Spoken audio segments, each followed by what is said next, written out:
Bon, ça y est, c'est le bull run. On va enfin pouvoir retourner dans le monde fabuleux des altcoins.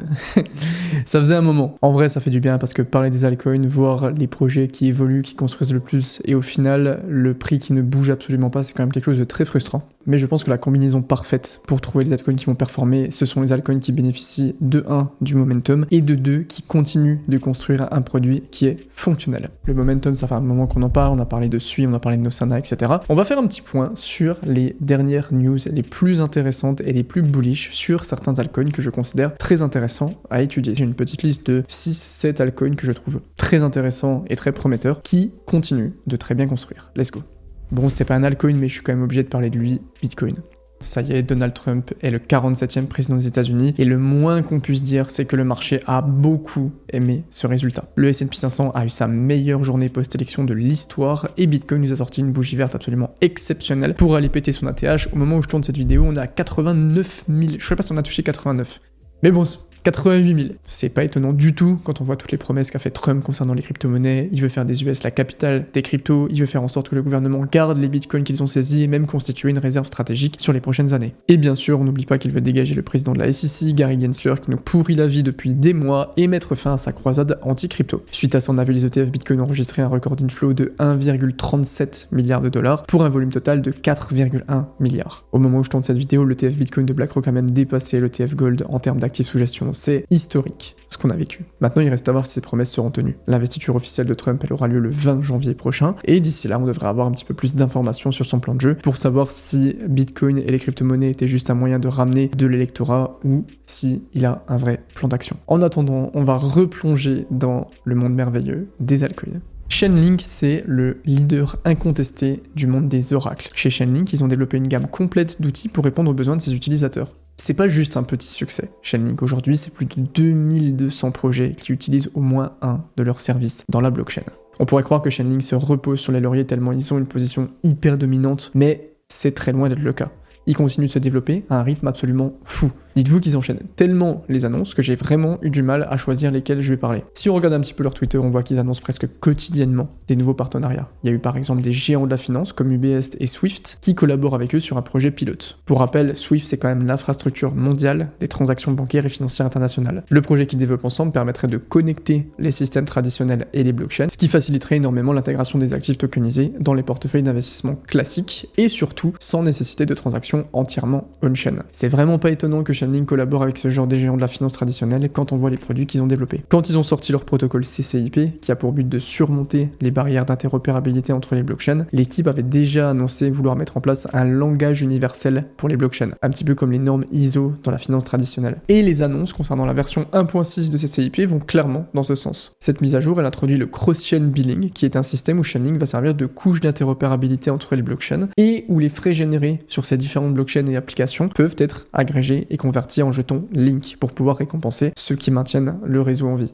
Si ce système est massivement adopté, parce que là pour le coup c'est leur objectif, l'adoption massive, ça pourrait vraiment créer une très grosse demande et une pression acheteuse sur le jeton Link. Vu qu'à chaque fois que vous allez payer vos frais en Ether, en Sol ou n'importe quel autre token, une partie sera convertie en Link. En plus de ça, Chainlink continue de s'imposer comme le pont entre le monde financier traditionnel et la blockchain en venant essayer de simplifier l'accès aux actifs tokenisés pour les institutions. J'ai l'impression qu'ils ont repris un petit peu ce que Polygon voulait faire il y a quelques années, où je sais pas si vous vous souvenez, Polygon au dernier cycle était vraiment la blockchain qui était censé amener les institutions, les entreprises Web 2, etc. Ils ont un petit peu perdu ce statut, je pense que c'est par manque de capacité d'infrastructure technique, et j'ai l'impression que Chainlink a un petit peu repris le flambeau. Aujourd'hui, si une banque veut investir dans un fonds tokenisé, elle devrait théoriquement passer par des intermédiaires et mettre en place une infrastructure très difficile. Ça coûte cher, c'est long, c'est chiant. Mais Chainlink propose un modèle où elles peuvent utiliser le système Swift, qu'elles maîtrisent déjà, pour se connecter à la blockchain. L'objectif, c'est de jouer le rôle de traducteur entre ces deux mondes. Ça permet à la banque de faire une transaction classique, comme si elle le faisait avec une autre banque. Mais Chainlink, derrière, va se charger de traduire cette transaction pour qu'elle soit compréhensible par la blockchain. C'est vraiment une très grosse avancée dans l'amélioration de l'expérience utilisateur pour les professionnels. Mais ces institutions, elles sont aussi soumises à des réglementations et notamment sur la confidentialité. Elles peuvent pas donner les transactions de leurs clients ouvertement sur la blockchain, puisque la blockchain est très transparente. Donc pour compléter cet outil, Chainlink a aussi créé ce qu'ils appellent le Blockchain Privacy Manager. C'est un système qui va créer une couche de protection qui permet de configurer quelles informations doivent rester visibles et lesquelles peuvent être masquées pendant les transactions.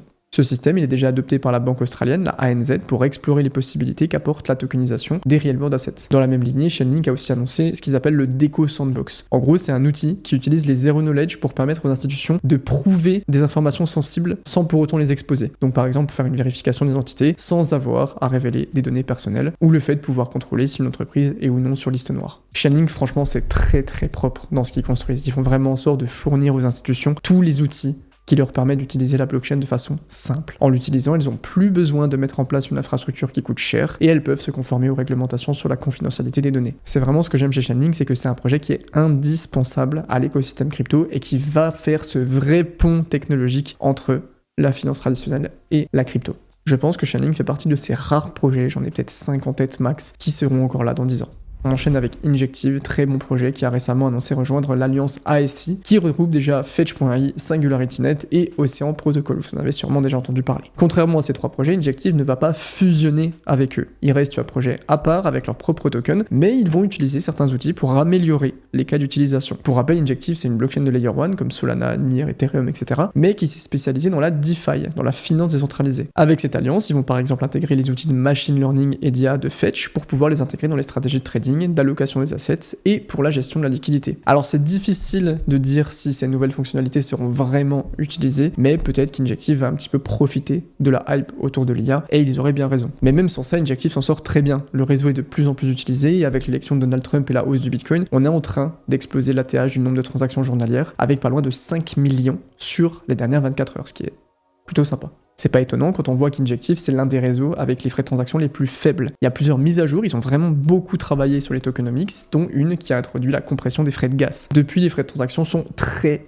faibles, une moyenne de 0, j'ai plus le nombre de zéros en tête, mais 0,0003 $, un truc comme ça. Dites-vous que par exemple sur Solana, on est plus entre 0,006 et 0,05 $, donc 5 centimes. Donc Injective, c'est la blockchain parfaite pour les gens qui veulent faire de la DeFi, qui ont besoin de faire beaucoup de transactions, ils remplissent parfaitement le rôle. Et quand on regarde un petit peu les revenus générés, qu'on les divise par la FDV du projet, on voit que Injective s'en sort très bien. Ce ratio de revenus générés par FDV, il permet de voir à quel point une blockchain est capable de générer des revenus en fonction de son market cap. Plus il est élevé, plus ça indique que le réseau attire des utilisateurs et a une très bonne structure économique. Et ça, clairement, on peut pas lui enlever. Injective a très bien optimisé leur tokenomics pour capturer le plus de valeur possible. À l'époque, je vous avais fait d'ailleurs ce schéma sur Crypto Recherche qui vous résumait tout le fonctionnement de la tokenomics d'Injective. D'ailleurs les gars, je sais que la coupe là, elle est pas terrible.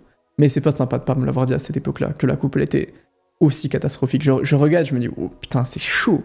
Et je pense que je ferai pareil avec cette coupe-là dans 6 mois. Le token, il était passé de 7 $ quand j'avais fait cette vidéo à 40 $ à l'époque. D'où l'intérêt d'aller s'abonner à Crypto Recherche. Pour ceux qui savent pas, Crypto Recherche, c'est le plus gros groupe français d'analyse crypto que je gère avec Paul Crypto Formation, où vous avez littéralement toutes les analyses nécessaires. On vous partage nos stratégies, on gère un portefeuille public qui surperforme les altcoins et Bitcoin depuis plus de 2 ans avec tous les achats qu'on fait, toutes les ventes, etc. On vous parle aussi de nos stratégies de prise de profit et je suis en train de développer un truc très sympa sur Crypto Recherche. J'ai un format que les gens aiment bien qui est l'altcoin du mois sur Crypto Recherche. En gros, tous les mois, je sélectionne la crypto-monnaie que je considère la plus intéressante dans ce qui est un peu moins capitalisé et je la présente aux gens sur Crypto Recherche. Le mois dernier, c'était Nosana, j'en ai parlé le 19 octobre, je vous laisse aller voir la différence de prix entre le 19 octobre et maintenant. Bref, en fait, l'argent que vous voulez mettre dans un shitcoin, vous le mettez sur Crypto Recherche, ça sera 1000 fois plus rentable, croyez-moi. Donc, Injective, c'est très propre, ils ont une très bonne structure, et tout ça, ça attire les institutionnels. Récemment, ils ont lancé le AUSD, un stablecoin backé par le gestionnaire de fonds Van Eck. Le token Injective fait aussi partie des assets en considération pour le potentiel ETF de Grayscale. Et 21 Shares a déjà lancé son propre ETP Injective en Europe. Donc Injective, c'est très solide, ça construit très fort et c'est très prometteur pour la suite du cycle. Du côté de l'IA, on a aussi pas mal de nouvelles. Singularity DAO, qui est un projet IA, Cogito, un projet Real World Asset, et Selfkey, un projet Privacy Anonymat, ont annoncé vouloir fusionner pour créer Singularity Finance, un Layer 2 EVM compatible qui a pour but de transformer l'économie de l'IA grâce à des tokenisations d'actifs et des outils financiers basés sur la blockchain. L'idée, c'est d'utiliser Cogito pour tokeniser des actifs physiques d'IA et Selfkey pour le côté juridiction et confidentialité. Avec ça, Singularity Finance pourrait développer ce qu'ils appellent l'économie de l'IA et améliorer les outils déjà existants de la DeFi en venant y implémenter des nouveaux outils. D'un point de vue technique, cette fusion, elle va unifier les 3 tokens actuels, le SDAO, le CGV et le KEY, en un seul token qui sera le SFI. Le SFI, il servira à sécuriser le réseau, à la gouvernance, à payer les frais. On sait aussi qu'une partie de ces frais sera redistribuée aux stakers, c'est que 40% des frais de transaction seront brûlés. Mais pour l'instant, on n'a pas plus d'informations, seulement que cette fusion et le lancement du token est prévu pour la fin d'année. On sent que cette fusion de Fetch, Océan, Singularity a vraiment inspiré quelques projets à faire leur propre assemblement. Je pense que le développer leur solution dans leur coin, les petits projets vont de plus en plus fusionner pour venir gratter des parts de marché. Reste à savoir si c'est une bonne solution, je pense qu'on n'a pas assez de recul pour l'instant pour voir si par exemple l'alliance ASI a été permanente parce que ça a fait beaucoup de bruit, mais maintenant tout le monde s'en fout un petit peu. On va voir comment ça évolue en bull run.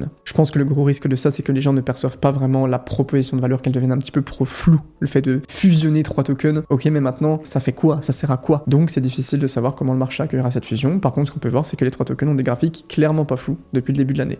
Concernant Bit&Sor qui doit être, je pense, l'un des plus gros gains d'une grosse partie d'entre vous. Clairement, on en a parlé à $50, Paul en avait parlé avant, on en a parlé sur Crypto Recherche à l'époque. Je pense qu'il y en a qui se sont mis bien avec Bit&Sor. Concernant Bit&Sor, il y a une nouvelle intéressante. Le projet a annoncé intégrer l'Ethereum Virtual Machine à sa plateforme. Pour rappel, le VM, c'est ce qui permet aux développeurs de venir créer et d'exécuter des smart contracts et des applications décentralisées sur Ethereum. Le fait de venir intégrer le VM, ça permet aux développeurs de construire leur nouveau cas d'utilisation sur Bit&Sor en utilisant des outils et des langages de programmation comme le Solidity qu'ils connaissent déjà. C'est pas négligeable quand on sait que plus de 80% des développeurs crypto travaillent principalement avec des chaînes qui sont EVM compatibles. Donc l'objectif, il est clair, c'est d'apporter de nouveaux cas d'utilisation en développant le côté DeFi avec le staking, le liquid staking, les real world assets, etc. Pour l'instant, c'est pas quelque chose qui va vraiment faire bouger le prix du token, mais ça pourrait changer si on commence à voir des gros projets se développer dessus. En attendant, Tao reste de très loin le leader du narratif de l'intelligence artificielle. Il y a une mouche qui est tout le temps là dans les vidéos, c'est terrible.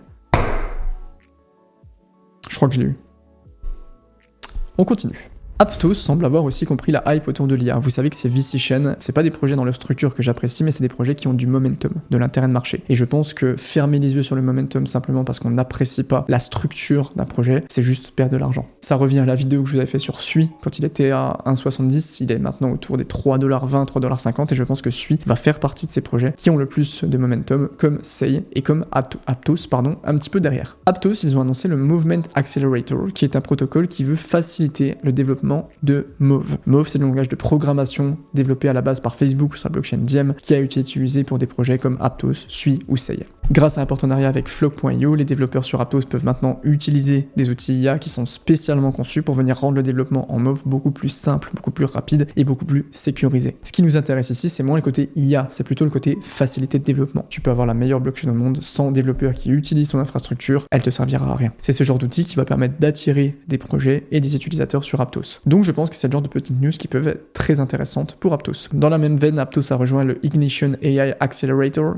J'ai un petit peu bossé mon anglais, vous commencez à le voir, je pense. C'est un programme d'accélération dédié aux startups qui est spécialisé en intelligence artificielle lancé par Nvidia et par Tribe, qui est un accélérateur de startups soutenu par le gouvernement singapourien. C'est le genre de partenariat qui est très loin de chez nous, donc on voit pas spécialement, mais qui pourrait vraiment permettre à Aptos de gagner en visibilité auprès des développeurs qui cherchent à développer l'intelligence artificielle sur la blockchain. À Singapour, il y a énormément de monde dans la crypto-monnaie. Reste à voir si ça portera ses fruits. Un truc un peu plus concret, c'est Tether qui a annoncé lancer son USDT sur Aptos. Donc ça va amener énormément de liquidités et ça va permettre de se servir de la scalabilité et des faibles coûts de transaction qui sont proposés pour venir développer les cas d'utilisation de l'USDT, que ce soit pour faire des microtransactions, des opérations de plusieurs millions de dollars, etc. Donc beaucoup de bonnes nouvelles sur Aptos qui continue de se développer et prendre de l'intérêt de marché.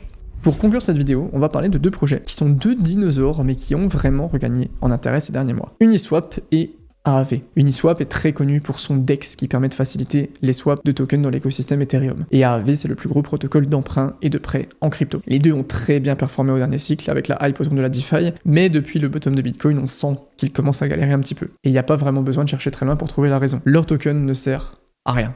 En tout cas, c'était le cas jusqu'à récemment. Les 2 projets ont fait des très grosses annonces ces derniers mois. Uniswap va avoir droit à son propre layer 2, Unichain, ce qui va grandement améliorer l'efficacité des transactions et les rendre plus rapides et moins chères. La partie intéressante, c'est que ce layer 2 va permettre de staker ces jetons Uni pour venir toucher une partie des revenus des séquenceurs. Autrement dit, plus le protocole est utilisé, plus les détenteurs de Uni en profitent. AAV, de son côté, a annoncé sa V4 qui va introduire différents éléments, comme une couche de liquidité unifiée grâce au CCIP de Chainlink, une refonte de son safety module qui jusque-là consistait à staker du AAV pour couvrir d'éventuelles pertes liées à des hacks ou d'autres risques. Le problème, c'est que c'est pas très rentable actuellement de staker ces AAV. Le rendement, il est rarement à plus de 10% et le risque de perte maximale, il est de 30%. Donc le risque reward n'est pas exceptionnel. En plus, en cas de problème, la vente de ces AAV pourrait clairement faire plonger le prix du token. Mais à l'avenir, ce sont tous les autres tokens déposés sur AAV qui pourront servir d'assurance. Et en parallèle, la communauté pourra décider de ce qu'elle veut faire avec les revenus qui sont générés par le protocole. Pour l'instant, ils sont en train de discuter de la possibilité d'implémenter un système de buy and distribute qui consisterait globalement à utiliser les revenus du protocole pour racheter du AAV au marché et le distribuer aux stakers. Là encore, plus le protocole est utilisé, plus les holders de AAV en profitent. Le but ici, c'est pas de rentrer dans le détail de ces annonces, on pourra le faire dans une autre vidéo, mais c'est intéressant parce qu'on voit que l'engouement autour du token est beaucoup plus grand quand il a un bon mécanisme de capture de valeur. On l'a vu avec Injective.